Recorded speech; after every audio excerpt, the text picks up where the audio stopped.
Hello and welcome to Queens of God. I'm Sister Nancy. Today I want to talk about having a rich mentality and a poor mentality.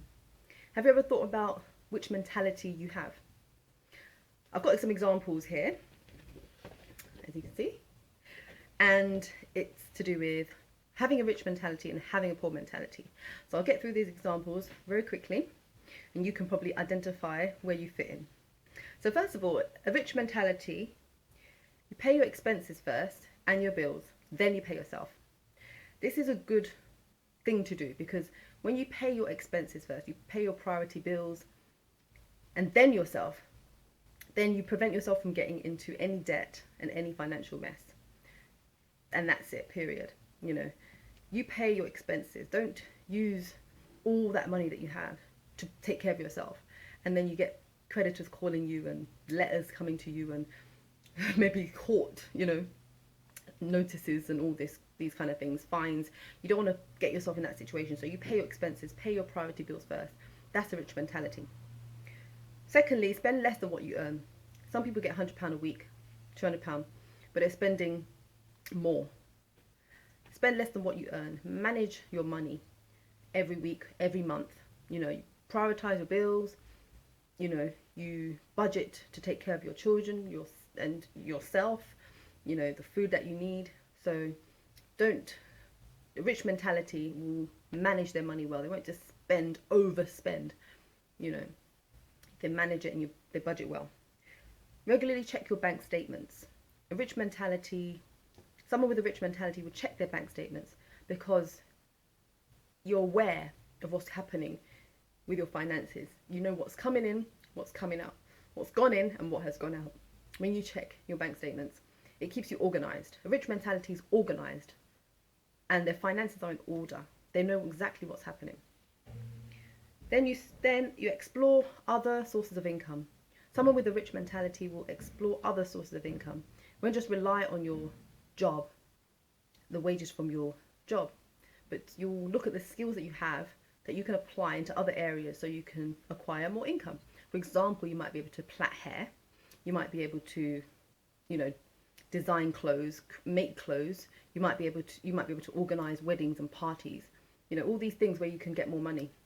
So someone with a rich mentality will explore other sources of income. And develop the habit of saving. Someone with a rich mentality, again, will save. Saving is good because you never know when you will need that money. It's a good way of managing your money, budgeting your money so you don't overspend. Your children might ask you for money and you realize you've spent all of it. Where's your savings? You might need money for some clothes or some emergency things to sort out. Where's your savings? So always save every month, every week, whenever you get your income. Put some money aside for your savings that you don't go into. Then again, finally, we have set financial goals and targets. Someone with a rich mentality will have financial goals and targets. This way, you're propelled to work harder in your business, in your job, whatever it is you're doing. If you have financial goals and targets, it causes you to work hard to reach them, to meet them. You're not just living just a life heading to nowhere.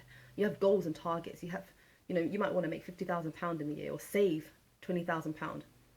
Without a goal or target, most of the time people are not motivated. So set financial goals and targets for yourself and achieve them. That's a rich mentality.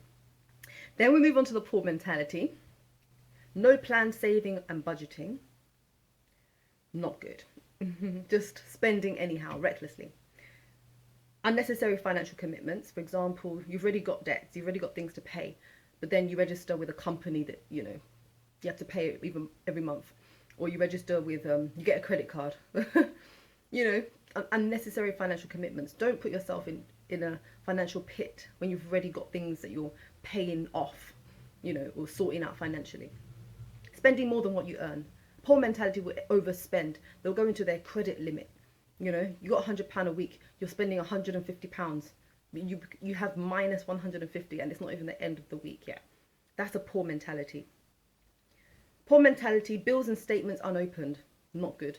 When you get your statements, letters, read them, open them, so you can be organized, so you know what's happening with your finances. So if there's anything that you do have to pay, you clear it straight away. If you leave these unopened, you're going to end up in a pit, a financial pit, you know, or should I say a financial struggle. It's going to be just, it's going to be building up, building up, building up. You'll find yourself so much in debt and you don't want to go through that. But that's a poor mentality. They don't open their bills and statements. Relying on one income stream. Again, you're limiting yourself. God is not a God that of limits, you know, of any limitation. Think big. A rich mentality thinks big. Poor mentality is stuck on a 9-to-5 job, you know, or just relying on one income stream. What skills do you have? What can you do to make money? What other opportunities are there for you apart from just your job? Think of other areas you can make money. That's a rich mentality. A poor mentality will not. And finally, not keeping track of expenses. Poor mentality will not keep track of their expenses. They don't know what's happening with their finances. They're having debts upon debts. They're having minuses upon minuses in their bank accounts, and they don't know what's happening because they're not keeping track of what's going out, their expenses. This is the poor mentality. So which mentality are you? Have you found out?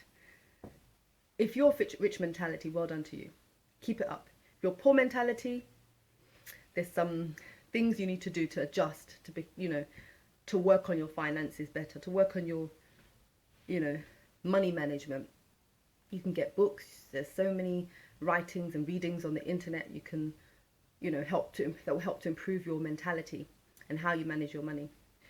So I hope you've been inspired by this. You know, I think that it was quite handy. So in the meantime, stay up and stay in charge. For you're a queen of God. God bless you. Thank you.